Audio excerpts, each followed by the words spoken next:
మీరు ఎప్పుడైనా form fill చేస్తుంటే ఇక్కడ select all images with traffic lights అని అడిగిందా?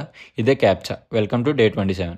క్యాప్చా ఎబ్రివేషన్ ఏంటంటే completely automated public Turing test to tell computers and humans apart. అంటే సిస్టమ్కి అర్థమయ్యే విధానంగా హ్యూమన్ వర్సెస్ బాట్ని డిఫరెన్షియేట్ చేయడానికి యూజ్ చేసే మెకానిజం. ఎందుకు క్యాప్చా అవసరం అంటే ఇంటర్నెట్లో చాలా బాట్స్ ఆటోమేటిక్గా పనిచేస్తాయి. ఫామ్స్ని ఆటో ఫిల్ చేస్తాయి, ఫేక్ అకౌంట్స్ని క్రియేట్ చేస్తాయి, స్పామ్ మెసేజెస్ పంపిస్తాయి, సర్వర్స్ మీద అన్నెసరీ లోడ్ పెంచుతాయి.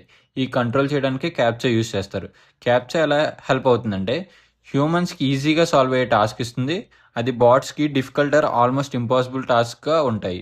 సిస్టమ్ ఐడియా ఏంటంటే హ్యూమన్ బిహేవియర్ని ఐడెంటిఫై చేయడం, ఆటోమేటెడ్ స్క్రిప్ట్స్ని బ్లాక్ చేయడం. కామన్ క్యాప్చర్ టైప్స్ ఏంటంటే ఇమేజ్ బేస్డ్ అంటే ట్రాఫిక్ లైట్స్, లేకపోతే బస్సెస్, లేకపోతే క్రాస్ వర్క్స్ని ఐడెంటిఫై చేయండి. టెక్స్ట్ బేస్డ్ ఏంటంటే డిస్టార్టెడ్ లెటర్స్ ఆర్ నెంబర్స్ని రీడ్ చేయడం. పజిల్ బేస్డ్ ఏంటంటే simple logical task, drag drop puzzles లాంటివి. ఇంకా నెక్స్ట్ ఏంటంటే బిహేవియర్ బేస్డ్, ఈ మోడర్న్ క్యాప్చర్లు యూస్ చేస్తున్నారు. మన మౌస్ మూమెంట్స్, క్లిక్స్, టైపింగ్ ప్యాటర్న్ని అనలైజ్ చేస్తుంది. రిజల్ట్ ఏంటంటే స్పామ్ ఆర్ ఫేక్ యాక్టివిటీ తగ్గుతుంది, వెబ్సైట్స్ చాలా సెక్యూర్గా ఉంటాయి, సర్వర్ రిసోర్సెస్ కూడా సేవ్ అవుతాయి.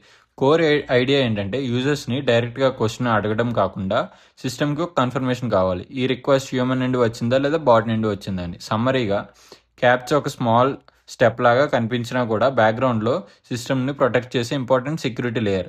బాట్స్ని ఫిల్టర్ చేస్తుంది, జెన్యూన్ యూజర్స్ని అలౌ చేస్తుంది. నెక్స్ట్ టైం క్యాప్చా కనిపించినప్పుడు అది జస్ట్ టెస్ట్ కాదు, మీ యాప్ని ప్రొటెక్ట్ చేసే గాడ్. నెక్స్ట్ వీడియోలో మనం I'm not a robot button వెనకాల యాక్చువల్ లాజిక్ ఏముంటుందో చూద్దాం.